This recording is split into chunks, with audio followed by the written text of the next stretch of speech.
Raiganj sports ক্লাবের পরিচালনায় চলছে বলাইকান্তি আইচ স্মৃতি চ্যাম্পিয়ন। গত 3 দিন ধরে এখানে খেলা চলছে। স্পোর্টস ক্লাবের মাঠে প্রতিদিন সকাল 11টা থেকে শুরু হয় খেলা। ফাইনাল খেলা হয় দুপুর 2টোয়। আজ টুর্নামেন্ট শেষ হয়েছে। রায়গঞ্জ স্পোর্টস ক্লাবের সাধারণ সম্পাদক কমলেশ কুণ্ডু জানিয়েছেন, 3 দিন ধরে ধাপে ধাপে চলছে খেলা।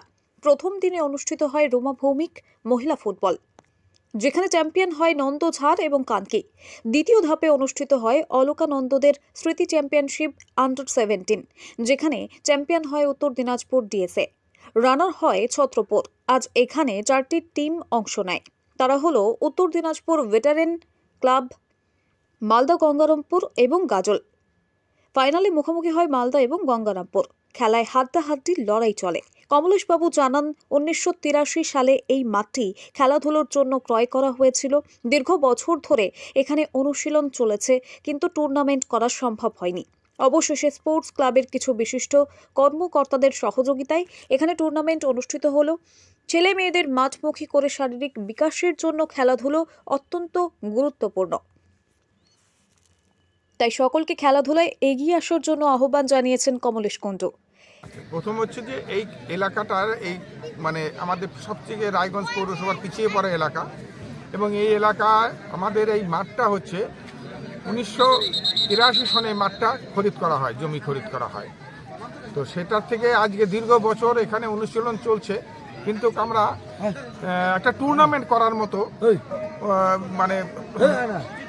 ব্যবস্থা করতে পারিনি। তো সেটা আজকে আমাদের নতুন কিছু কর্মকর্তারা তাদের বিশেষ উদ্যোগে আমাদের এই টুর্নামেন্টের দিকে আমরা এগোই। কাদের স্মৃতিতে টুর্নামেন্টটা হচ্ছে? কাদের স্মৃতি প্রথম হচ্ছে আমাদের শুরু হয় 3টে টুর্নামেন্ট, 3 দিবস।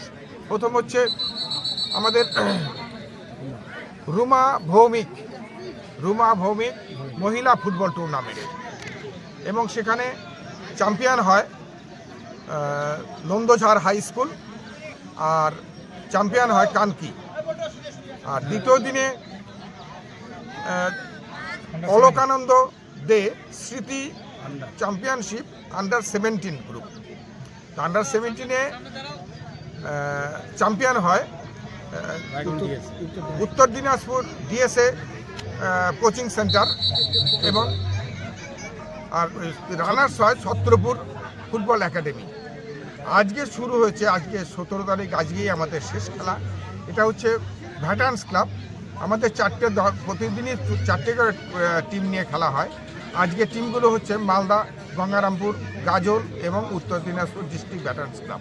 এই 4টে টিম নিয়ে খেলা হচ্ছে। এখন ফাইনাল চলছে। ফাইনালে মালদা এবং গঙ্গারামপুরের মধ্যে লড়াই চলছে এখনো পর্যন্ত। এদিন এখানে উপস্থিত ছিলেন চঞ্চল জমাদার নামের এক ব্যক্তি, যিনি নভেম্বর ফিলিপিন্সে খেলাধুলোর জন্য ডাক পেয়েছিলেন। সে সময় পারিবারিক সমস্যার কারণে চঞ্চলবাবু ফিলিপিন্সে যেতে পারেননি। তার জন্য দুঃখ প্রকাশ করলেন তিনি। 2022 সালে আমি ন্যাশনালে ভালো ফলাফল করার জন্য আমার এশিয়াডে কোন ইভেন্টে করেছিলেন? 100 মিটার, 200 মিটার। তো এশিয়াডে অংশগ্রহণ করার সুযোগ পেয়েছিলাম, যেটা ফিলিপিন্সে নভেম্বরের 8 তারিখ থেকে 12 তারিখ পর্যন্ত অনুষ্ঠিত হলো। তো দুর্ভাগ্য, সেই সময় আমার বড় জামাইবাবু খুব অসুস্থ ছিলেন এবং তিনি পরলোক গমন করেন। সেই কারণে আমার ফিলিপিন্স যাওয়া হয়নি এই বছরের এশিয়াডে। তো আমি আবার প্র্যাকটিস চালু করেছি। আমার মুম্বাইতে ন্যাশনাল রয়েছে ফেব্রুয়ারির 13 থেকে 18 পর্যন্ত। সেখানটায় আবার আমাকে ভালো পারফরমেন্স করতে হবে।